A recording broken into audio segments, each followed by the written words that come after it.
Hello दोस्तों, कैसे हैं आप। मैं रमेश आपका हार्दिक स्वागत करता हूं मेरे YouTube channel Ramesh math point पर। दोस्तों, आज हम सेशन लेके आए हैं अनुपात और समानुपात का दूसरा क्लास। पहले क्लास में हमने 3 टाइप्स की बात की थी अनुपात समानुपात की, और आज हम उसमें आगे की बात करेंगे जिसके अंदर हम कॉइन्स से संबंधित क्वेश्चन यानी सिक्के वालों सब प्रश्नों की बात करेंगे। उन्हीं के अलावा हम कुछ मिक्सर के यानी कि मिश्रण के प्रश्न भी यहाँ अनुपात समानुपात में करेंगे, क्योंकि मैंने पहले ही कहा था मिश्रण एक ऐसा टॉपिक है जो सभी चैप्टर में थोड़ा थोड़ा उसका रोल है और वो वहीं पर खत्म हो जाएगा धीरे धीरे।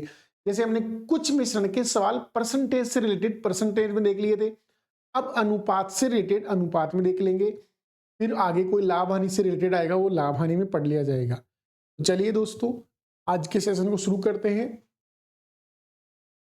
पहला सवाल देखिए, एक डिब्बे में 3 प्रकार के पुराने सिक्के हैं।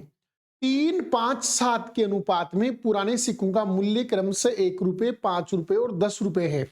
यदि डिब्बे में रखे सिक्कों की कुल कीमत 686 है तो 10 रुपए की पुराने सिक्कों की संख्या बताइए। कॉइन से रिलेटेड सवाल है।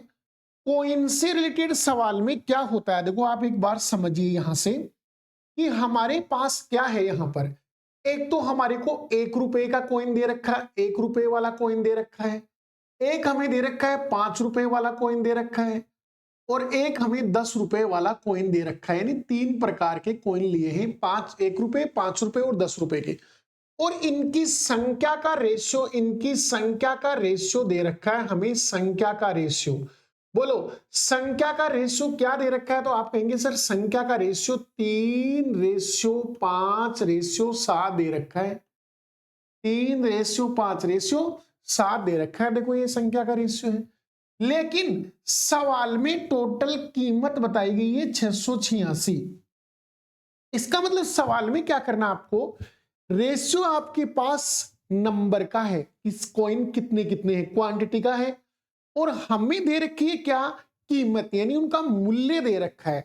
तो हमें ऐसे सवाल में क्या होता है, इसको चेंज करना होता है। जैसे संख्या को प्राइस में यानी कीमत में चेंज करेंगे तो बताइए 1 रुपए की 3 कॉइन, तो बताओ इनकी कीमत 3 रुपए होगी। और 5 रुपए के 5 कॉइन तो कीमत 25 हो जाएगी प्राइस इनकी।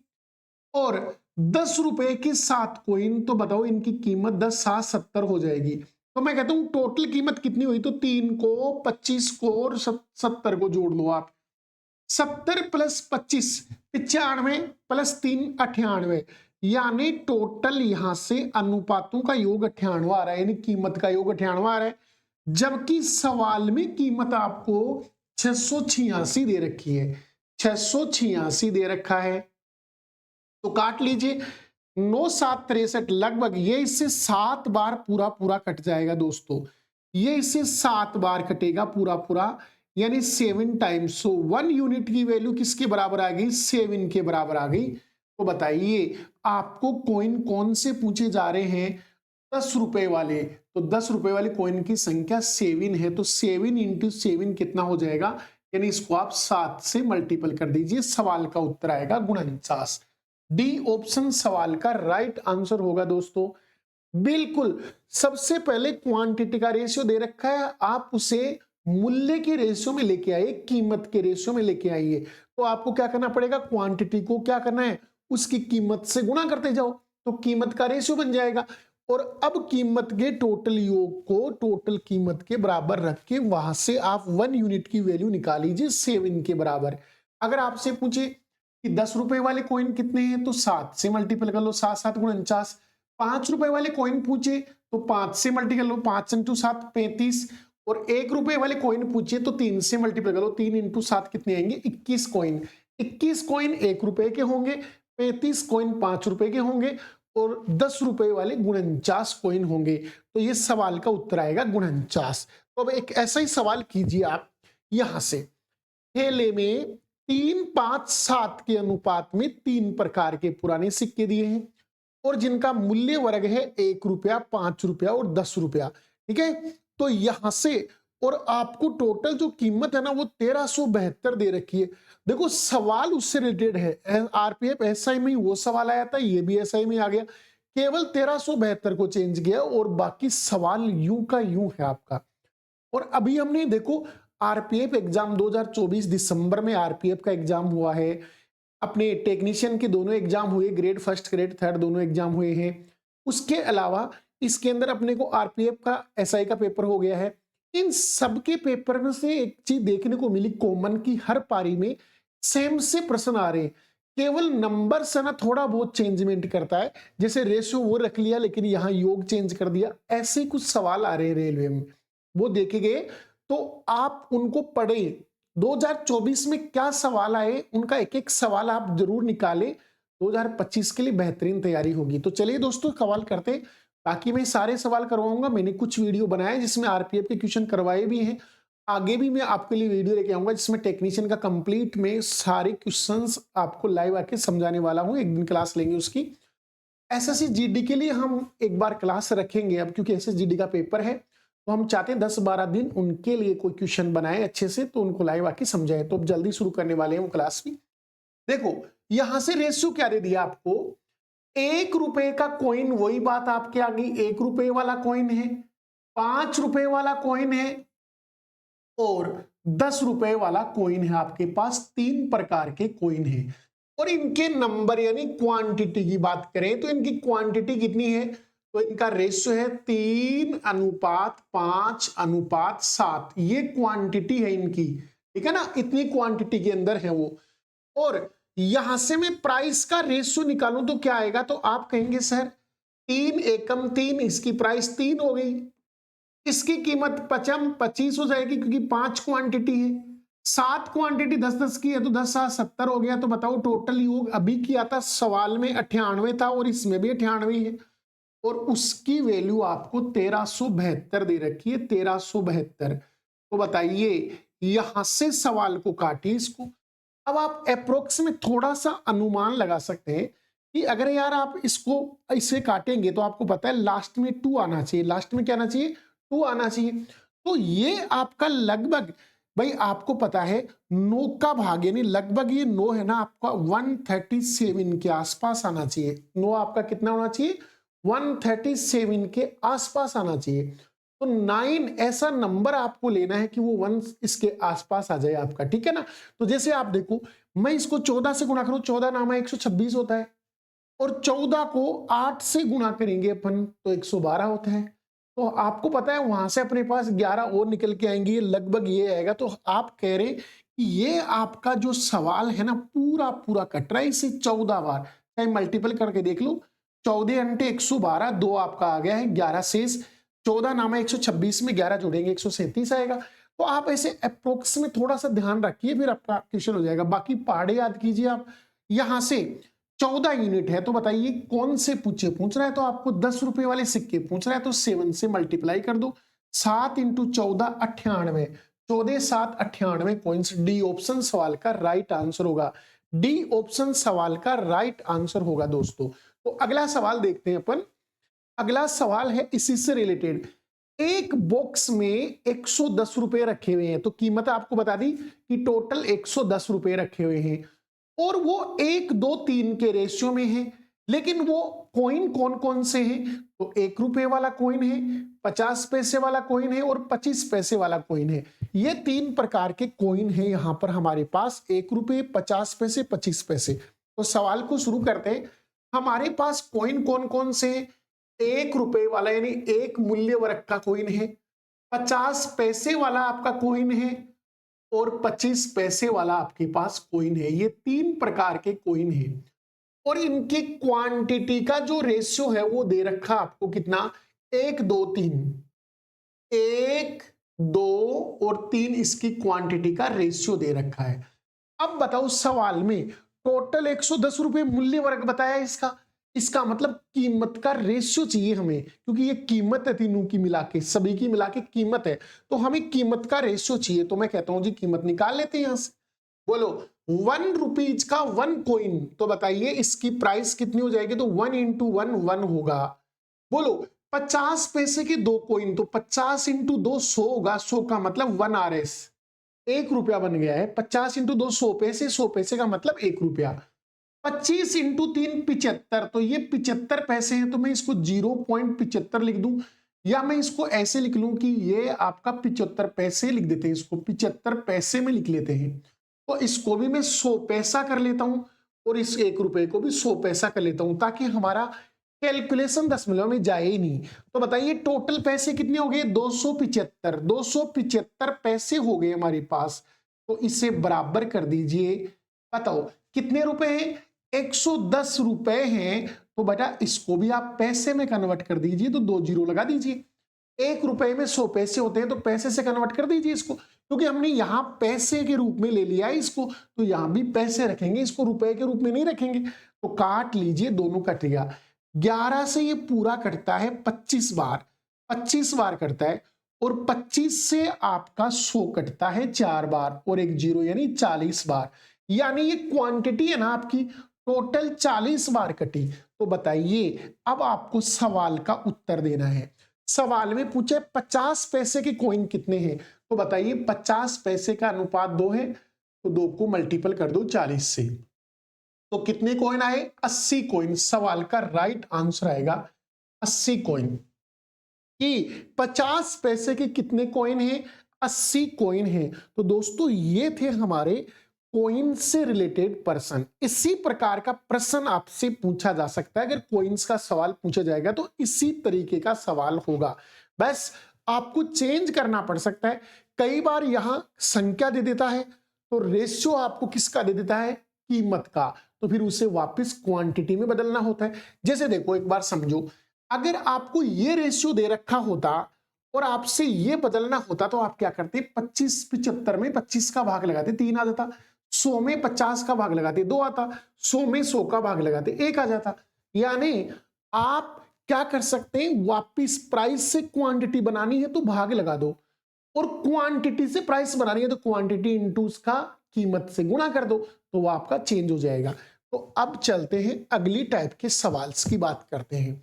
ये एक वो सवाल जिससे हमने पहले वाले वीडियो में भी इससे रिलेटेड सवाल हमने किए थे, आय व्यय वाले में, ठीक है ना, आय व्यय बचत वाले में, उसी तरीके का सवाल है।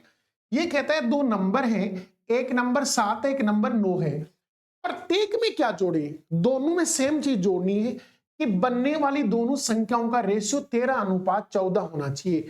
मतलब आपको यह दे दिया कि इसका जो मूल नंबर था, यानी मूल जो संख्या थी आपकी, मूल संख्या वो किस रेशियो में थी?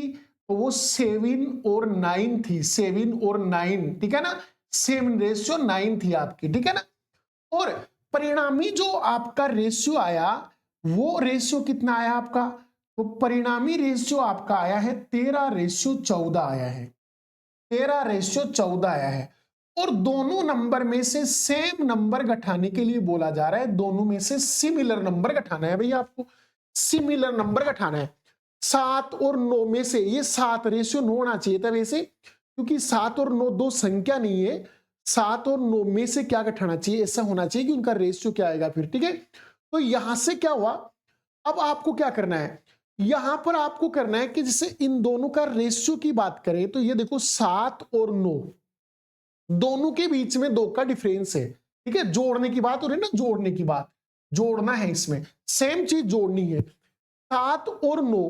तो मैंने देखो आय व्यय वाले सवाल में भी आपको बताया था, आयु वाले सवाल से मैंने बताया था आपको कि जब भी सेम क्वांटिटी जोड़नी होती है या सेम घटानी होती है, तो अनुपातों के अंतर पर प्रभाव नहीं पड़ता है।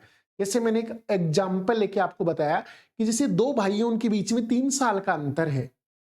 अब ये 2025 में 3 साल का अंतर है, मैं 5 साल बाद में काउंट करता हूं 2030 में, तो आपको पता है दोनों भाइयों की एज ही 5-5 इंक्रीज हो जाएगी, दोनों की 5-5 बढ़ेगी। इसका मतलब रेशियो के बीच का डिफरेंस नहीं बदलेगा, रेशियो तो बदल जाएगा लेकिन रेशियो के बीच का डिफरेंस नहीं बदलेगा। जैसे मान लो आज वर्तमान में एक भाई 20 का है, एक भाई 25 का है, तो बताइए रेशियो कितना हो गया?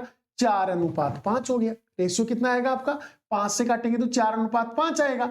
लेकिन जैसे 5 साल बाद में बात करें, ये 25 का हो जाएगा, ये 5 साल बाद में 30 का हो जाएगा, तो रेशियो 5 से काटेंगे तो 5:6 हो जाएगा। रेशियो बदल चुका है आपका, लेकिन देखो इनका अंतर है ना वो नहीं बदला है, अंतर बिल्कुल सेम है दोनों में, यानी अंतर कभी चेंज नहीं होता है समय के साथ, ठीक है ना। अगर दोनों में सेम चीज जोड़ी है, सेम चीज घटाई है, तो आपका समय इस बात पर डिपेंड नहीं करेगा कि क्या आएगा। तो दोस्तों यहीं पर वही है। तो बताइए 7 और 9 के बीच में 2 का डिफरेंस है, लेकिन 13 और 14 के बीच में 1 का डिफरेंस ही है, तो क्यों ना मैं इन दोनों का डिफरेंस इक्वल कर लूं। इनका डिफरेंस 2 आ रहा है, इनका डिफरेंस 1 आ रहा है, तो मैं इसको 2 से मल्टीपल कर दूं तो डिफरेंस 2 हो जाएगा आपका। तो मैंने इसको मल्टीपल कर दिया 2 से, 13 इंटू 2 26 हो गया, ये 14 इंटू 2 28 हो गया। तो बताइए पहले नंबर 7 था और बाद में 26 हो गया, तो मैंने बताओ 7 में क्या जोड़ा, तो आप कहेंगे सर 19 जोड़ना पड़ा आपको। तो देख लो चाहे उधर भी 19 ही आएगा। यहां देखो 14 इंटू 2 कितना होता है 28, बोलो 9 में कितना जोड़े कि आपका 28 हो जाए, तो सवाल का क्या आएगा 19 आएगा। तो सवाल का राइट ऑप्शन बी ऑप्शन है। दोनों ही नंबर में हमें क्या जोड़ना पड़ेगा 19 ऐड करना पड़ेगा, तब ये सवाल बनेगा आपका। तो ये एक इंपॉर्टेंट बात है कि जब भी दोनों तरफ समान जोड़ना पड़े, समान घटाना पड़े, तो रेशियो के बीच का जो अंतर होता है ना वो बदलना नहीं चाहिए, तो हमें अंतर को इक्वल करना है। इक्वल अगर प्रश्न में पहले से है तो और भी अच्छी बात है, नहीं है तो हमें एलसीएम लेके इक्वल करना है।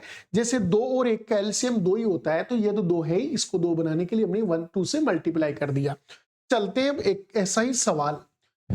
सवाल है हमारा 17:21 के अनुपात में प्रत्येक पद से कितना कम कर देना चाहिए कि अनुपात 7:9 हो जाए, यानी परिणामी रेशियो 7:9 जाना चाहिए। तो सवाल बिल्कुल आसान हो चुका है, आपको पता है क्या करना है, अंतर इक्वल करना है दोस्तों, अंतर इक्वल। तो कीजिए मेरे साथ साथ प्रश्न को। सवाल में क्या है, मूल जो नंबर है आपका, मूल जो नंबर है वो किस रेशियो में है, तो आप कहेंगे 17:21 में है। भाई मूल नंबर आपका 17:21 में है। फिर आपसे पूछा गया, फिर आपसे बताया गया कि परिणामी जो नंबर है वो किस रेशियो में है, तो आप कहेंगे सर परिणामी जो नंबर है ना उसका रेशियो 7:9 है। उसका रेशियो कितना है जी 7:9 दे रखा है, 7:9 दे रखा है। अब हमें क्या करना है, तो आप कहेंगे सर दोनों में से सेम नंबर घटाने की बात हुई है, इसमें से भी घटाने की बात हुई है, इसमें से भी घटाने की बात हुई है, सेम नंबर घटाने की बात हुई है। तो मैं कहूं भाई सेम नंबर घटाना है तो अंतर बराबर, बोलो 17 और 21 का अंतर 4 होता है, तो इनका अंतर 4 है, यहां अंतर 4 का है। 7 और 2 के बीच के अंतर 2 का है। तो बताइए इसको भी 4 बनाने के लिए 2 से मल्टीप्लाई कर दिया जाए तो 2 दूनी 4 हो जाएगा, तो यहां से 2 से मल्टीप्लाई कर दीजिए, ये 7 दूनी 14 हो गया, ये 9 दूनी 18 हो गया। बोलो 17 और 14 के बीच में 3 का डिफरेंस, मतलब 3 घटाना पड़ेगा, 17 में 3 घटाएंगे 14 आएगा, और चाहे आप 21 में से 3 घटाओगे तो भी आपके पास 18 आएगा। यानी सवाल का राइट ऑप्शन ए ऑप्शन होगा, 3 सवाल का राइट आंसर है दोस्तों। तो बिल्कुल यार बड़े आसान है मैथ, इतनी मुश्किल मैथ है नहीं यार, आप एक बार जुड़ो तो सही मेरे साथ, बिल्कुल आसान बना देंगे मैथ को। आगे चलते हैं, सवाल फिर से आपका वैसा ही रिलेटेड सवाल, 1 और 2 के अनुपात में यदि दोनों में 7 जोड़ दिया जाए तो अनुपात 3:5 हो जाता है, तो बड़ी संख्या, तो बात वही है यार, आपको संख्या पूछ ली यहां पर कोई दिक्कत नहीं है, जोड़ने वाली संख्या बता दी हमें। अगर संख्या पूछे तो जोड़ने वाली संख्या खुद नहीं बताई इसने, तो हम कर लेंगे आराम से आसानी से, कहां समस्या है, आराम से प्रश्न हो जाएगा यार। देखिए तो सही एक बार आप देखो यहां से, मूल जो नंबर है वो क्या है, तो आप कहेंगे सर मूल जो नंबर है आपका वो 1:2 में है, 1:2 में है। और जो परिणामी नंबर है आपका 7 जोड़ने के बाद में जो परिणामी रेशियो आया ना वो संख्याओं का क्या आया 3:5 आया, 3:5 आया। जबकि प्रत्येक नंबर में जोड़ा कितना गया है 7 जोड़ा गया है, यहां भी और यहां भी 7 जोड़ा गया है, प्रत्येक नंबर में सेम क्वांटिटी जोड़ी गई है। बोलो अभी हमने क्या पढ़ा था, अगर क्वांटिटी आपने सेम जोड़ी है तो अंतर चेंज नहीं होना चाहिए। बोलो 1 और 2 का अंतर, तो आप कहेंगे सर इन दोनों का अंतर तो 1 है, यहां इन दोनों का अंतर तो कितना है, इन दोनों का अंतर तो 1 है आपका, और यहां 3 और 5 का अंतर, तो आप कहेंगे सर 2 है, तो इससे भी 2 बना ले क्या, तो इससे 2 से मल्टीप्लाई कर दो, 2 बन जाएगा। तो बताइए ये 2 से मल्टीप्लाई हो गया 2, ये आपका 2 से मल्टीप्लाई हो गया 4। अब देख सकते हो आप 2 और 4 के बीच में कितने का अंतर है, 2 का, और 3 और 5 के बीच में भी 2 का। तो सवाल हो गया हमारा। बोलो पहले आपका नंबर 2 था और परिणामी नंबर 3, तो बताओ कितना बड़ा, 1 इकाई, और 1 इकाई की वैल्यू है 7। इधर भी देख लो, चाहे 4 से 5 हुआ तो 1 इकाई, 1 इकाई की वैल्यू 7 है। तो मूल संख्या आपको बतानी है। तो बताइए 2 को 7 से गुणा करें तो 7 दूनी 14, और 4 को 7 से गुणा करें तो 7 चौक 28। तो बड़े वाला नंबर आपका क्या होगा, 28 होगा। बड़े वाला नंबर क्या होगा जी, 28। ये तो आपकी पहली संख्या है, 2 एकम 2, 2 को 7 से गुणा करेंगे। अरे 1 इकाई किसके बराबर है, 7 के। तो बताओ 7 दूनी 14, एक नंबर तो 14 होगा। ये 2 दूनी 4 है, तो 7 चौक 28, एक नंबर 28 होगा। अगर छोटा नंबर पूछे तो 14 उत्तर आएगा, बड़ा नंबर पूछे तो 28 आएगा। दोनों का योग पूछ ली तो 14 और 28 को जोड़ दो, 42 आएगा उत्तर। ठीक है दोस्तों, तो इस तरीके के सवाल आप ऐसे कर सकते हैं। ये देखो एक सवाल 2023 में CHSL में ये सवाल आए, और उसके बाद में अभी जो रेलवे का एग्जाम हुआ ना 2024 में दिसंबर में एग्जाम हुआ है, मैं कहता हूं RPF में, टेक्नीशियन में, और उसके अंदर आपका जो RPF हुआ है, टेक्नीशियन का एग्जाम हुआ है, ग्रेड फर्स्ट और ग्रेड सेकंड, इन सब में यार इसका सवाल देखने को मिला, इस टाइप का सवाल देखने को मिला कि ऐसा वाला सवाल, और ज्यादा मुश्किल सवाल है ही नहीं है। यहां सवाल में देखो क्या कह रहा है वो समझो आप। एक्स वाई के क्या है, अनुक्रमानुपाती। अनुक्रमानुपाती का मतलब होता है डायरेक्टली प्रोपोर्शनल, डायरेक्टली, ठीक है ना। डायरेक्टली का मतलब सीधे अनुपात में, सीधा सीधा अनुपात होता है। दोनों का अनुपात क्या है, बिल्कुल इक्वल अनुपात में है, सेम रेशियो में होने चाहिए। एक्स जिस रेशियो में होगा वाई भी उसी रेशियो में होगा, दोनों सेम रेशियो में होंगे। तो बस आपका समझ में आ रहा है भाई, वाई का मान पहले 9 था और अब वाई का मान 50 हो गया है। तो मुझे बताइए वाई का जो रेशियो है वो कैसे बदला। तो आप कहेंगे सर वाई पहले 9 था और बाद में 50 हो गया। तो बेटा एक्स भी तो ऐसा ही होगा, इसी अनुपात में होगा आपका एक्स भी, क्योंकि दोनों अनुक्रमानुपाती हैं, दोनों आपस में क्या है, अनुक्रमानुपाती हैं, समानुपाती हैं। अनुक्रमानुपाती बोलो, समानुपाती बोलो, एक ही जैसे हैं, ठीक है ना, या डायरेक्टली प्रोपोर्शनल। ठीक है, तो यहां से इनका रेशियो भी 9:50 ही होना चाहिए। अब आपको बताओ पहले अक्स कितना दे रखा था, 45, यानी इसकी वैल्यू आपको 45 दे रखी थी। तो बताओ कितनी बार कटेगी जी, 5 बार कटेगी। तो बताइए इससे 5 से गुणा कर दीजिए, सवाल का उत्तर आ जाएगा 250। यानी अगर y का मान आपका 50 रहेगा तो उस समय x का मान 250 रहेगा। अगर y का मान 50 रहेगा तो आपके x की वैल्यू क्या रहेगी, 250 रहेगी। अच्छा एग्जाम्पल है, CHSL में 2023 में आए सवाल, और अभी रेलवे में तो लेटेस्ट सवाल चल रहा है भाई, ये लेटेस्ट सवाल चल रहा है, इसमें से हर पारी में एक सवाल देखने को मिला है। तो बड़ा ही अच्छा एग्जाम्पल है, समझना। तो अब ये सवाल देखो एक दूसरे का, फिर से प्रश्न वही है, बस सवाल की पहले लैंग्वेज को थोड़ा सा ध्यान से पढ़ना है, वहीं से आपका सवाल देखो बन रहा है। पी और क्यू एक दूसरे के क्या है भाई, व्यतकर्मानुपाती। व्यतकर्मानुपाती का मतलब होता है इनवर्सली प्रोपोर्शनल, यानी रिवर्स रेशियो में है। जिस रेशियो में पी होगा ना उसके उल्टे रेशियो में क्यू होगा आपका, जिस रेशियो में क्यू होगा उसके उल्टे रेशियो में पी होगा।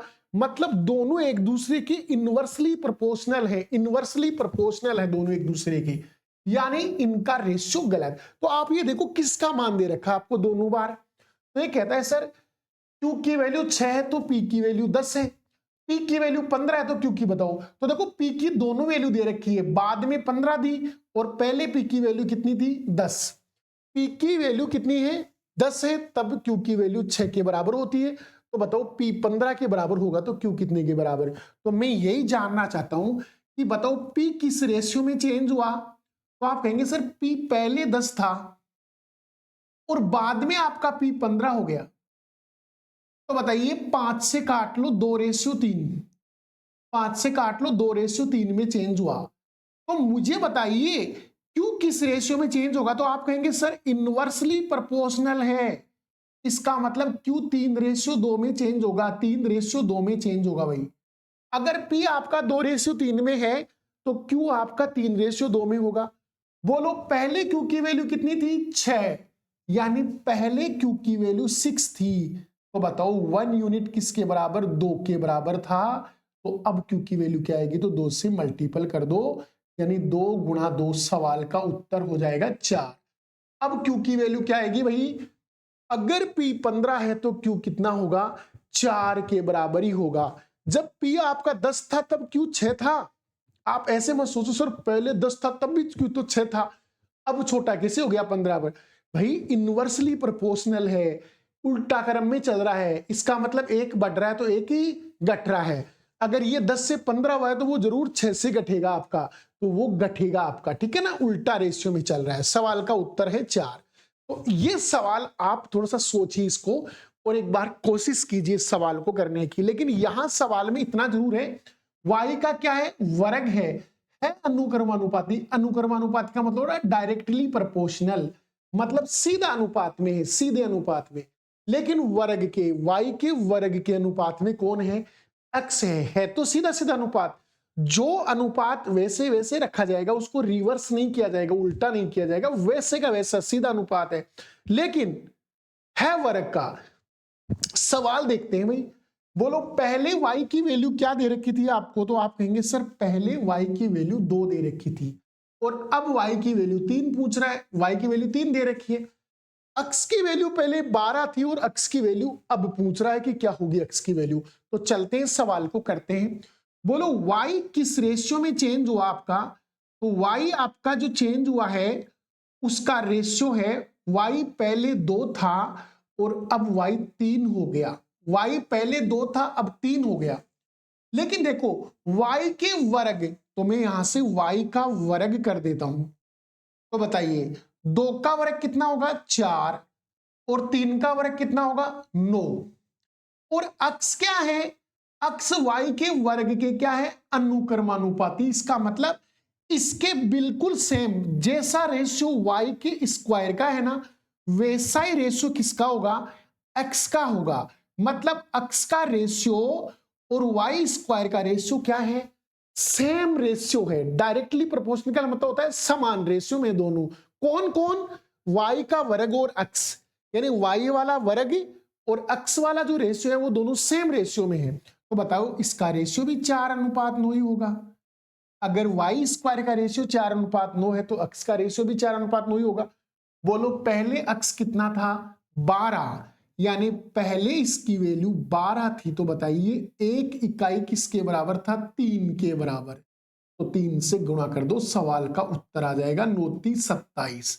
सी ऑप्शन सवाल का राइट आंसर होगा दोस्तों। सी ऑप्शन सवाल का राइट आंसर होगा। तो बड़ा ही अच्छा एग्जाम्पल है। 2022 में सीजीएल में भी ये सवाल आया था, उसके बाद में 23 में सीएचएसएल में ये सवाल देखने को मिला और अब रेलवे में बैक टू बैक सवाल आ रहा है। तीनों एग्जाम में आपको देखने को मिला है, तो हो सकता है आगे भी ये मिलेगा। तो ये सवाल उसी का यार, थोड़ा सा पूर्णांक में मान लेना, इसका मतलब हो सकता है मान दशमलव में आ रहा होगा, तो आपको लगभग उसको क्या करना है? नजदीक सा लेना है। इसने बोला y अक्ष के अनुक्रमानुपाती। अनुक्रमानुपाती मतलब होता है डायरेक्टली प्रोपोर्शनल। डायरेक्टली मतलब सीधे सीधे रेशियो में है भाई, सीधा सीधा अनुपात में दे रखा है आपको, तो उसी के अकॉर्डिंग चलना है। तो मैं यहां से बताऊं कि जो रेशियो y का है वही रेशियो x का, दोनों का सेम है।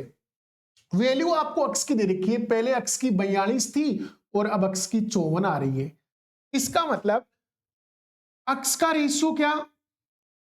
तो आप कहेंगे सर पहले x 42 था और बाद में x आपका 54 हो गया।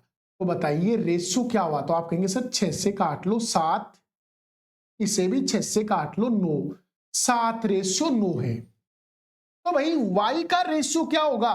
तो आप कहेंगे सर y का रेशियो भी सेम होगा, क्योंकि दोनों डायरेक्टली प्रोपोर्शनल हैं, तो दोनों का रेशियो सेम ही होगा, 7:9 ही इसका होगा। जो रेशियो x का वही रेशियो y का होगा। अब बताओ पहले y कितना दे रखा था? तो आप कहेंगे सर पहले y की वैल्यू 61 दे रखी थी, जबकि यहां तो 7 दे रखा है। तो बताओ 7 यूनिट की वैल्यू, इस यूनिट की वैल्यू आपको कितनी दे रखी है? 61 के बराबर। अगर 7 यूनिट 61 के बराबर है तो 1 यूनिट किसके बराबर होगा? बटे 7। अब 61 आपका पूरा पूरा कट नहीं रहा है, तो बताइए इसकी वैल्यू बतानी है आपको, नया वाला y का मान बताना है, तो इंटू 9 से मल्टीपल कर दीजिए। इसे गुणा करेंगे तो ये कितना आएगा भाई, 9 6 54, 9 6 54 यानी ये 549 आ जाएगा। और इसमें भाग लगाएंगे 7 का, तो इसमें 7 का भाग लगाओ आप, 7 7 49, 5 बचेंगे 59, 8 7 56, यहां बच जाएंगे आपके पास 3, तो दशमलव लगेगा, 30 में 7 का भाग 4 बार, लगभग 78.4, तो 78.4 के आसपास में लगभग पूर्णांक मान आपका 78 दे रखा है। ठीक है, तो सवाल का उत्तर क्या आएगा, बी ऑप्शन सवाल का राइट आंसर होगा। सवाल का उत्तर 78.4 ऐसे कुछ आगे तक आएगा आपका, ठीक है ना, 4 2 ऐसे। जब तक आपको पूर्णांक में पूछा है तो आपको उसको नजदीकी नंबर में, जैसे यहाँ 79 होता ना तो भी हम 78 ही उत्तर देते, क्यों, जब तक ये 0.5 से बड़ा नहीं होगा ना तब तक हम 79 में नहीं लेके जाएंगे, 78 के पास ही रखेंगे इसको। लेकिन यहाँ तो ऐसा ऑप्शन भी नहीं दिया, काफी दूर दूर ऑप्शन है, 78 के कोई आसपास में ऑप्शन है ही नहीं आपका, तो आप उत्तर दे सकते थे। अब चलते हैं अलग टाइप के सवाल में। मैंने 4 सवाल बताए पिछले वाले टाइप के, बड़े शानदार प्रश्न है। अभी मैं उसके आधार पर क्वेश्चंस लाइव आके टेक्नीशियन का पेपर हल कराऊंगा, उसमें आपको और बताऊंगा, बहुत सारे क्वेश्चन आएंगे उस टाइप के। अब चलते हैं, ये मिश्रण का प्रश्न आ गया जिसमें 2 मिश्रणों को या 3 मिश्रणों को एक जगह मिक्स किया जाता है। तो मिश्रण से ये 2022 में सीजीएल में सेकंड लेवल पर क्वेश्चन आया। क्या प्रश्न है, एक कप में रस और पानी का रेशियो, रस और पानी का जो रेशियो है ना, जूस और वाटर का रेशियो है वो 5:2 है, और उसी क्षमता के दूसरे बर्तन में इन जूस और वाटर का रेशियो 7:4 है। देखो दोनों की क्षमता समान है, मतलब दोनों बर्तनों का जो आयतन है ना, वॉल्यूम, वो बिल्कुल क्या है, समान है, दोनों समान लीटर के हैं। जैसे मान लो अगर ये 50 लीटर का है तो ये बर्तन भी 50 लीटर का है, दोनों सेम लीटर के, समान क्षमता के। यदि दोनों कपों की सामग्री एक बर्तन में डाल दी जाती है तो बर्तन में पानी का रस से अंतिम अनुपात क्या होगा। कि अगर ऐसा हुआ है आपके बर्तन में पानी का रस से अंतिम अनुपात कि क्या होगा, बर्तन में पानी का रस से यानी रस के साथ, जूस के साथ पानी का अनुपात बताना है भाई, इस सवाल का आंसर क्या आएगा। तो समझिए दोस्तों, पहला बर्तन हम इसको 2 प्रकार से ले लेते हैं सवाल को। मैंने एक बर्तन ए लिया है और एक बर्तन लिया है बी। पहले बर्तन में रस और पानी का रेशियो है 5:2, 5:2 है, और दूसरे वाले में 7:4 है। दूसरे वाले में कितना है, 7:4 है। अब यहां पर आपको दोनों की सेम मात्रा लेनी है, तो आप एक बार बताइए इन दोनों का योग कितना हो रहा है, तो आप कहेंगे सर 11 हो रहा है। इन दोनों का योग कितना हो रहा है, 7 हो रहा है। तो 7 और 11 को बराबर करना है, तो 7 और 11 का एलसीएम तो 77 ही आएगा, क्योंकि 7 और 11 तो दोनों ही प्राइम नंबर है। तो इसका तो आप 7 वाले को तो 11 से मल्टीपल कर दो और इसको 7 से मल्टीपल कर दो, करो उल्टा मल्टीपल कर दो, तो बताओ रेशियो क्या आया, 11 5 55, रेशियो 11 दोनों 22, इधर 7 7 49, रेशियो 7 चौक 28, ये आपका। और अब देख सकते हो दोनों बर्तनों का आयतन बराबर हो चुका है, इन दोनों का योग भी 77 आ रहा है, इन दोनों का योग भी 77। तो अब इन दोनों बर्तनों को मिला सकते हैं एक नए बर्तन में। तो जैसे इन दोनों को एक नए बर्तन में डालेंगे तो उस बर्तन सी में रस और पानी का अनुपात, तो बताइए रस को एक जगह जोड़ना है आपको, जहां रस दे रखा है उसको एक जगह जोड़ लीजिए, 55 और 49 को एक जगह जोड़ दीजिए, तो 55 में 49 जोड़ेंगे 104 आएगा। रेशियो 22 में 28 जोड़ेंगे तो 28 और 22 50 आएगा, 28 और 22 कितना आएगा, 50 आ जाएगा। अगर मैं इसको 2 से काट दूं तो ये हमारे पास आएगा 52:25, 52:25। अब सवाल में 2 ऑप्शन ऐसे हैं, एक में 25:52 है, एक में 52:25 है। तो ये कहता है कि यहां रेशियो किसका निकालना है, वाटर टू जूस, ठीक है ना। एक बर्तन, तो बर्तन में पानी का रस से अनुपात बताना है, पहले पानी आएगा, रस बाद में आएगा। तो पानी कितना है भाई 25 और रस कितना है 52, तो सवाल का उत्तर ए ऑप्शन होगा, ठीक है ना। 52-25 नहीं होगा, 52-25 तो क्या है, रस और पानी का अनुपात है। हमें यानी जूस और पानी का अनुपात नहीं निकाला हमने, पानी और जूस का। देखो यहां पर बोला ratio water to juice, water का किसके साथ, जूस के साथ रेशियो बताना है। तो सवाल का उत्तर आएगा 25:52। अगला सवाल उसी लैंग्वेज का, लेकिन थोड़ा सा चेंज यहां पर मिलेगा कि दोनों बर्तन सेम क्षमता के नहीं है, दोनों की आयतन सेम नहीं है भाई। पहला ए और बी दोनों में तांबा और जस्ता है ना, उनका रेशियो 3:4, इसमें तो आपका 3:4 है, और इसके अंदर 5:9 दे रखा है, दोनों में अलग अलग। इसमें बी बर्तन में 5:9 है और इसमें 3:4 दे रखा है। तो हम ऐसे लिख लेते हैं, बर्तन ए के अंदर तांबा और जस्ता, तांबा और क्या है जस्ता, यानी जिंक और क्या है वो, सॉरी कॉपर और जिंक, सी और जेड, कॉपर और जिंक का रेशियो क्या है 3:4। और दूसरी जो बर्तन है बी, मिश्र धातु है आपकी, मिश्र धातु, उसके अंदर कॉपर और जिंक का रेशियो क्या दे रखा है 5:9 दे रखा है। और ये कहता है ए को बी के साथ किस रेशियो में मिलाया गया 2:3 में। इसका मतलब अगर मिश्र धातु हम ए वाली मिश्र धातु अगर हम 2 किलोग्राम लेंगे तो बी वाली मिश्र धातु हम 3 किलोग्राम लेंगे, यानी इस रेशियो में मिलाना है, बराबर रेशियो में नहीं मिलाना है दोनों को। समान मात्रा में मिलाते तो हम समान करके जोड़ देते, सवाल का उत्तर आ जाता।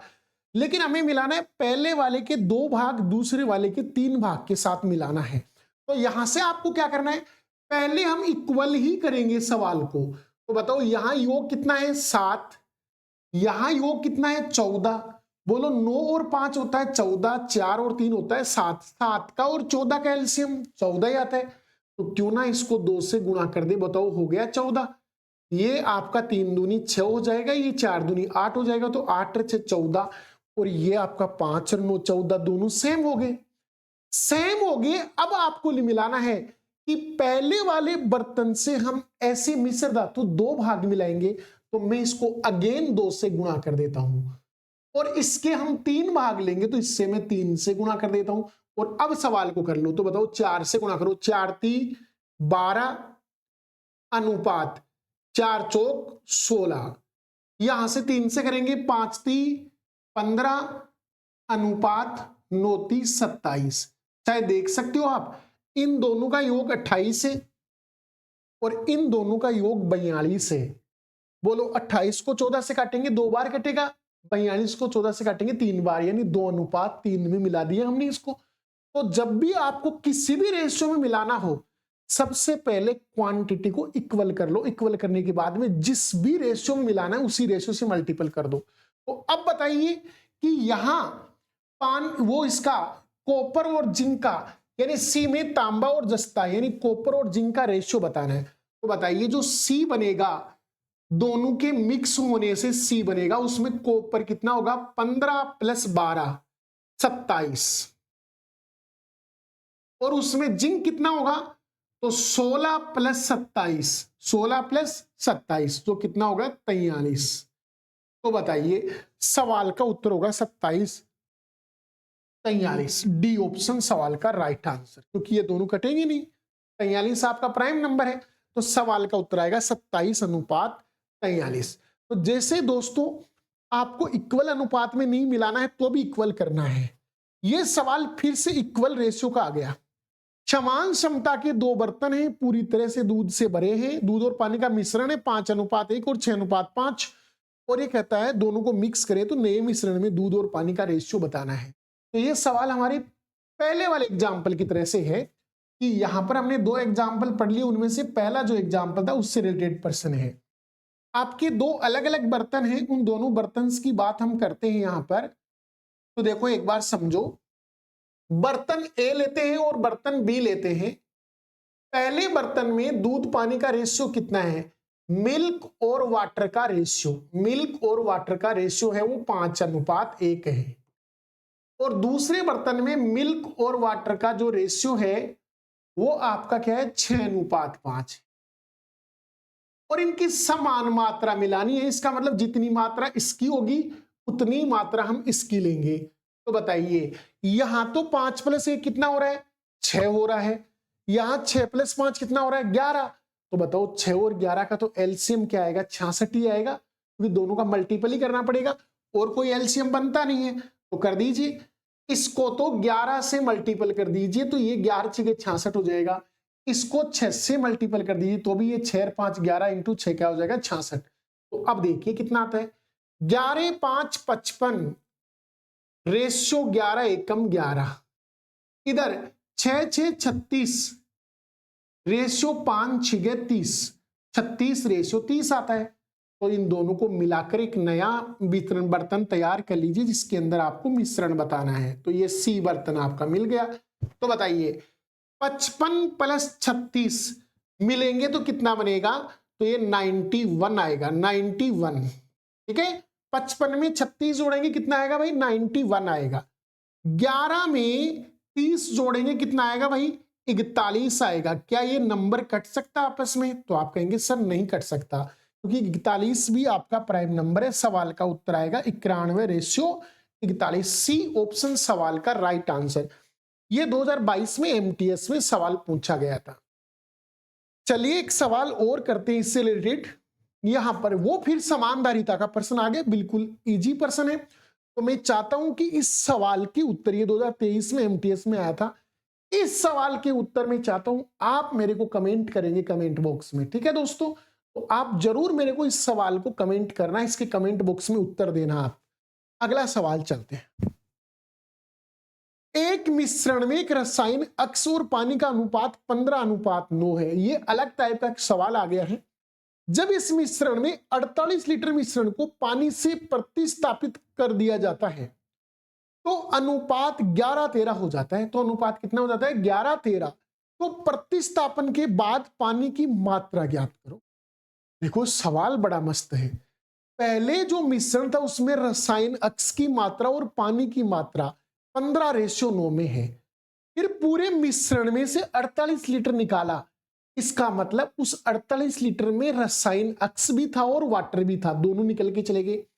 और फिर उतना ही सेम 48 लीटर बाहर से पानी ऐड कर दिया गया। तो आपको पता है अनुपात चेंज होगा, क्योंकि निकाला तब रसायन अक्स और पानी दोनों निकले थे, और जब मिलाया तब केवल पानी आ रहा है। इसका मतलब रसायन अक्स तो कम हो ही गया ना आपका, और पानी की क्वांटिटी बढ़ गई।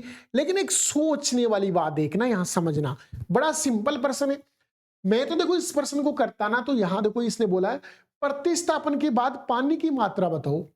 तो मेरे लिए तो ये सवाल क्या है बड़ा, मैं तो क्या अलग तरीके से सवाल कर लेता हूं कि मुझे पता है बाद का रेशियो ये वाला है 11:13। इसका मतलब पानी 13 के रेशियो में होना चाहिए। पानी किस रेशियो में होना चाहिए, 13 के रेशियो में। ऐसा ऑप्शन उठाओ जिसमें 13 का भाग जाता हो। मुझे नहीं लगता कि 99 में 13 का भाग जाएगा, 92 में 13 का भाग जाएगा, नहीं जाएगा आपका। इधर 102 के अंदर भाग देंगे 13 का, तो 13 यहां पर 13 संते 91 होता है। यहां कितने बचेंगे आपके पास, 11। 115 में 13 का भाग नहीं जाता है। ये आपका सवाल का उत्तर हो जाएगा। 13 7 91, 6 बचेगा, 13 5 65। सवाल का उत्तर ही ये ऑप्शन ही होगा आपका। ठीक है ना। तो आप वहीं से डायरेक्ट भी पता कर सकते हैं। थोड़ा सा ये प्रैक्टिस करेंगे तब आप भी सीख जाएंगे इस सवाल को। क्या आपको पता है यार लास्ट में 13 आ रहा है, 13 से कटने वाला नंबर आंसर होना चाहिए, ऐसा ऑप्शन एक ही है, तो सवाल को लगा देंगे, चलेंगे आगे। सीएचएसएल में सवाल पूछा गया, एक बार समझो। रसायन अक्स और वाई उसका वाटर का रेशियो, अक्स का और वाटर का रेशियो, ये आपको प्रारंभ में क्या दे रखा था, प्रारंभ में ये रेशियो था आपका 15:9, 15:9 था। ठीक है दोस्तों। फिर बोला जब इस मिश्रण से 48 लीटर मिश्रण निकाला गया, तो मैं कहता हूं जी इस 48 लीटर के अंदर कितना तो पानी गया और कितना अक्स रसायन गया, ये भी तो देखना जरूरी है। तो आप कहेंगे सर अनुपात 15 और 9 कितना होता है, 24 होता है। यानी अनुपातों का जो योग है ना वो आपका 24 है। तो बताइए अनुपातों का योग 24 है, तो 24 यूनिट बराबर 48, तो 1 यूनिट बराबर 2। इसका मतलब 15 दूनी 30 लीटर, तो निशान अक्स आउट हो गया यहां से। मतलब अक्स की कितनी मात्रा निकली, 30 लीटर मात्रा यहां से आउट हो गई। और इसकी मात्रा कितनी निकली, तो 9 दूनी 18 लीटर आउट हो गया, ये 18 लीटर आउट हो गया। तो नया रेशियो बना आपके पास। फिर ये बोलता है उतना ही पानी मिला दिया गया, इसका मतलब पानी वापस 48 लीटर मिलाया भी गया, यानी 48 वापस भी डला है। तो रेशियो 11:13 हो जाता है। ये आपका परिणामी रेशियो है, ये आपका परिणामी रेशियो है, बाद वाला रेशियो। सवाल समझना बड़ा मस्त सवाल है, इतना बड़ा सवाल नहीं है, यहां से करेंगे तो भी। 15 और 9 रेशियो है उनका प्रारंभ का। फिर ये बोलता है कि 48 लीटर यहां से आउट हुआ है, तो 48 लीटर में कौन सा कितना है, तो बताइए। 15 और 9 24 होता है, 24 का भागाकार इसमें 2 बार गया, तो 15 दूनी 30 और 9 दूनी 18, मतलब 30 लीटर एक्स आउट हुआ है और 18 लीटर वाई वो डब्ल्यू आउट हुआ है आपका पानी। फिर ये बोलता है पानी से प्रतिस्थापित कर दिया, मतलब 48 लीटर बाहर से पानी मिला दिया, तो पानी 48 यहां पर ऐड कर देंगे, तो रेशियो 11:13 हो जाता है। तो एक चीज यहां ध्यान देने वाली है, जितना अक्स आउट हुआ है ना, उतना ही पानी यहां आपका ऐड हो चुका है। देख लो, चाहे 48 में से 18 घटाएंगे 30 प्लस का ही आएगा। यानी सवाल बिल्कुल मस्त सवाल है, आराम से सवाल का उत्तर दिया जा सकता है। प्रतिस्थापन के बाद में पानी की मात्रा आपको पूछी गई है, वो आराम से आप निकाल सकते हैं, आराम से निकाली जा सकती थी। ठीक है दोस्तों, तो यहां से मैं अब ये कह सकता हूं, तो यहां देखो एक बार मैं इसको वापस से हटा रहा हूं और मैं इसको यहां से, ये समझाने के लिए था आपको, तो मैंने समझा दिया। अब मैं यहां रखता हूं कि 30 लीटर एक्स आउट हो गया और 30 लीटर ऐड हो गया आपका ये। ठीक है, तो हमने सवाल आपने आय और व्यय और बचत में देखा होगा कि हमने ऐसे सवाल को कैसे किया था। ऐसे वाले सवाल को हमने किया था अनुपात से, वो सॉरी क्रॉस मल्टीपल से। बोलो 15 इंटू 13 कितना होता है, 15 इंटू 13 आपका होता है 195, 11 इंटू 9 होता है 99, ये 15 इंटू, ये तो आपका 195 आ गया, और ये 11 इंटू 9 99 आ गया। तो बताओ 195 में से 99 घटाएंगे, 96 यूनिट बचा। 96 यूनिट की वैल्यू इधर मल्टीपल करो, 11 इंटू 30 330 और 13 इंटू 30 390। लेकिन जैसे अंतर लेंगे तो ये माइनस वाला माइनस माइनस प्लस हो जाएगा, तो 390 को 330 में जोड़ दो आप, 390 को 330 में जोड़ दो तो 720 हो जाएगा आपका, 720 हो जाएगा। तो 99 यूनिट की वैल्यू कितनी आ गई आपकी, 720 आ गई, 720 आ गई दोस्तों। तो बताइए आप यहां से, आपको तो प्रारंभ में वाटर निकाल लेना है कि प्रारंभ में वाटर कितना था। प्रारंभ में वाटर की मात्रा निकालनी है, तो मैं कहता हूं इसको 11 से डिवाइड कर दीजिए। तो बताओ 11 9 99 9 यूनिट आएगा, तो इसको 11 से डिवाइड करेंगे तो क्या आएगा, 11 6 66, 6 बचेंगे तो आपका 60 हो जाएगा। 11 6 आपका 11 5 55 आएगा, फिर 5 बचेगा, फिर 11 चौके 44 आएगा, ठीक है ना, फिर आपका 6 बचेगा, फिर 11 5 55 आएगा। ऐसे सवाल का उत्तर आएगा यहां पर। तो इस प्रकार से ये इस प्रकार से चेंज होके आएगा कि जैसे मैं 99 यूनिट की वैल्यू 720, देखो इधर 113 इंटू 15 कितना होता है आपका, 13 को 15 से गुणा करेंगे, 12 इंटू 15 180 होता है यार, ठीक है, और 180 में 15 और जोड़ देंगे 195 हो जाएगा आपका, ठीक है ना। तो 195 तो ये हो गया, ठीक है, और यहां से ये 11 9 99 हो गया, तो 99 और 95 का, और सॉरी हमने थोड़ा सा गलत कर लिया है भाई, 99 लिख दिया मैंने, 96 है डिफरेंस। डिफरेंस कितने का है भाई, 96 यूनिट का। 96 यूनिट बराबर है 720। तो बताइए यहां से मेरे को चाहिए, तो मैं क्या करता हूं, एक बार जितना कट रहा है उतना काट ही लेता हूं। मैं इसको 12 से काट लूं, 12 घंटे 96, 12 6 72, यानी 60 बार कट गया, 8 यूनिट की वैल्यू आ गई।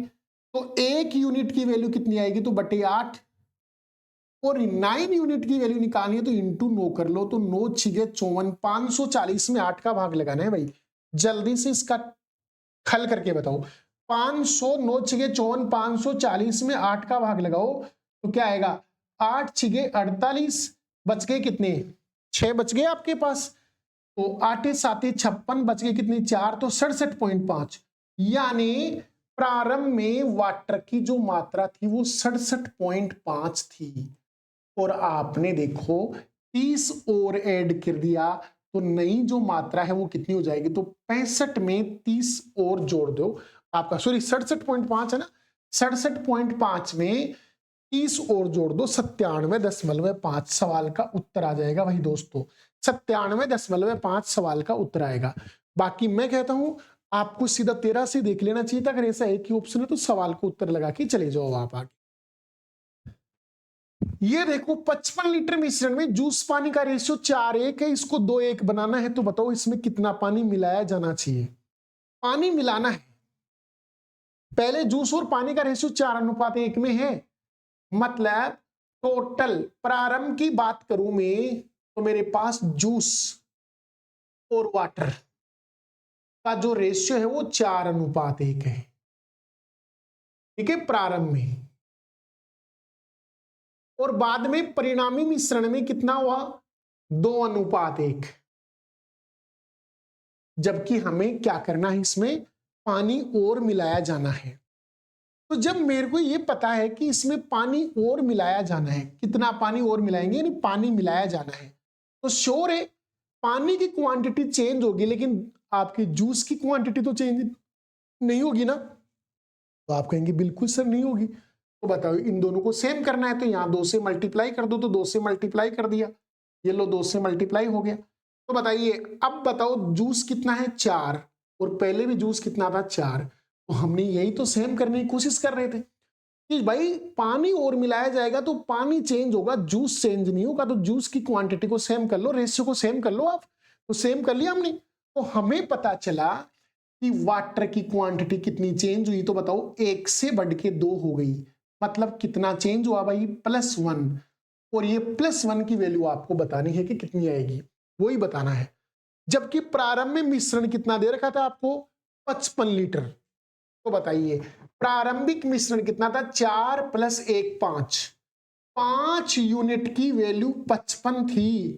तो बताइए 1 यूनिट 11 के बराबर होगा, तो सवाल का इस 1 यूनिट की वैल्यू आएगी 11 लीटर के बराबर। सवाल का उत्तर होगा 11 लीटर। सवाल का उत्तर होगा 11 लीटर। 2023 सीजीएल में सवाल आया, कुछ नहीं करना है, जूस की क्वांटिटी सेम करो, पता चल जाएगा कि 1 ऐड और करना पड़ेगा आपको, और इस 1 की वैल्यू निकाल लो। 5 यूनिट 55 के बराबर, क्योंकि 1 + 4 कितना होता है, 5। प्रारंभ में 55 था तो 4 + 1 5 बराबर 55, तो 1 बराबर 11। सवाल अगला करो, देखो सेम वही है। प्रारंभ में यहां कितना है, ये प्रारंभ में 180 लीटर है, और दूध पानी का रेशियो 5:1 है इसमें, और बाद में 3:2 है, तो इसमें पानी और मिलाना पड़ेगा। तो मैं कहता हूं यहां दूध की क्वांटिटी सेम कर लेना आप। दूध की क्वांटिटी सेम करते ही सवाल का उत्तर आ जाएगा। यहां मिक्सचर, कोई भी ए मिक्सचर है जिसमें 180 लीटर है, तो यहां प्रारंभ में बात करूं मैं, प्रारंभ में रेशियो क्या है, मिल्क और वाटर का रेशियो आपको दे रखा है 5:1, और परिणामी मिश्रण में इसका रेशियो क्या दे रखा है, 3:2। और आप कहेंगे सर पानी को चेंज किया जा रहा है, पानी को चेंज, तो दूध को चेंज नहीं करेंगे अपन, तो दूध सेम रखेंगे। तो 5 और 3 को बराबर करना है, तो 5 और 3 का एलसीएम तो 15 ही होता है, तो ऊपर वाले को 3 से मल्टीपल कर दो, और नीचे वाले रेशियो को आप 5 से मल्टीपल कर दो, तो दूध की क्वांटिटी सेम हो जाएगी। बोलो यहां भी दूध 15, यहां भी दूध 15, तो बात सही हो गई आपकी। तो अब बताइए वाटर कितना चेंज हुआ, तो आप कहेंगे सर पहले वाटर 3 था, अब आपका वाटर 10 हो गया, तो आपकी वाटर में 7 यूनिट की वृद्धि हुई है। बस सवाल को हल कर लो आप एक बार, फिर हम 7 यूनिट की वैल्यू निकाल देंगे। बोलो प्रारंभ में वजन कितना था, तो आप कहेंगे 180 लीटर। तो कीजिए 15 + 3, ये 15 है, ये 3 है, तो 18 यूनिट की वैल्यू 180 लीटर के बराबर, इसका मतलब 1 यूनिट 10 लीटर के बराबर हुआ। तो बताओ 10 इंटू 7 कितना आएगा, 70। यानी इसको जैसे 10 से ऐड करेंगे मिलाई गई मात्रा आ जाएगी। बी ऑप्शन सवाल का उत्तर। एमटीएस 2023 में सवाल पूछा गया था। तो बड़ा ही शानदार सवाल है। चलते हैं अगले सवाल पर। एक पात्र में 40 लीटर दूध रखा है और इस पात्र से 4 लीटर दूध निकालकर उतना ही पानी इसमें मिला दिया जा रहा है। यह प्रक्रिया 2 बार और दोहराई जाती है।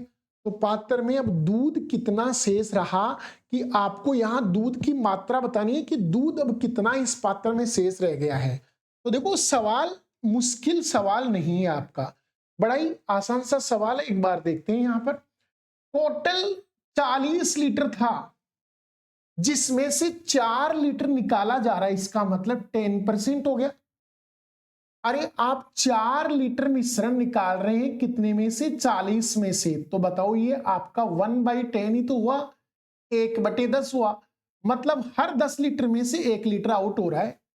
इसलिए मिश्रण में दूध बच कितना रहा है, 9/10 ही बच रहा है आपका। तो बताइए प्रारंभ में मिश्रण की क्वांटिटी थी 40 लीटर और इसमें से हर बार 1/10 निकल जाता है, मतलब 10 में से 1 लीटर दूध चला जाता है, तो 9/10 बचता है। और ये प्रक्रिया टोटल 3 बार दोहराई गई, क्योंकि आगे ये प्रक्रिया 2 बार और दोहराई गई ना, तो टोटल 3 बार हो गई। पहले 1 बार दोहराई, उसके बाद में 2 बार और दोहराई गई। ये निकाला जा रहा है। तो हम तो केवल पहले 40 लीटर बिल्कुल शुद्ध दूध था, प्योर दूध। हम तो केवल दूध की क्वांटिटी चेक कर रहे हैं कि 3 बार में कितनी कम हो गई वो। तो बताइए यहां से एक जीरो कैंसिल हो गया। 9 का क्यूब होता है 729, तो 4 को गुणा करना है 729 के साथ। तो बताइए और भाग लगाना किसका है, 10 इंटू 10 100 का, यानी 2 अंकों पर दशमलव लगा देंगे। बोलो 9 चौक 36, 4 दूनी 8 और 3 11, एक बच गया, 7 चौक 28 और 1 29, और नीचे 100 लगाए तो सवाल का उत्तर आएगा 29.16। मतलब अब जो मिश्रण बचा है उस पात्र में दूध की मात्रा 29.16 लीटर है, यानी सवाल का उत्तर आएगा सी ऑप्शन। सवाल में जो दूध शेष बचा है ना, उसकी क्वांटिटी 29 कितनी है, 16 लीटर के बराबर है दोस्तों। तो ये एक सवाल था हमारा जिसके अंदर हमने मिश्रण के सवाल। तो दोस्तों इस सेशन में हमने क्या पढ़ा, कि आज के सेशन में हमने बात की है कोइंस से रिलेटेड क्वेश्चन की। एक हमने अनुक्रमानुपाती और समानुपाती के सवाल देखे, और एक हमने सवाल देखे हैं ये वाले कि मिश्रण से रिलेटेड सवाल अनुपात समानुपात में कैसे होते हैं वो देखे हैं। अब एक लेसन और करेंगे इसके ऊपर, अनुपात समानुपात पे आखिरी लेसन होगा जिसमें अनुपात समानुपात को हम खत्म कर देंगे। यानी चाहे वो कितना थोड़ा बड़ा भी हो जाएगा तो कोई दिक्कत नहीं है, बड़ा लेसन लेके उसको खत्म कर देंगे। 3 लेसन ही करेंगे अनुपात समानुपात पर। उसके बाद में प्रैक्टिस जब हम करवाएंगे उसमें आपको खूब सारे क्वेश्चंस और करवाएंगे। आज के लिए इतना ही। जय हिंद, जय भारत।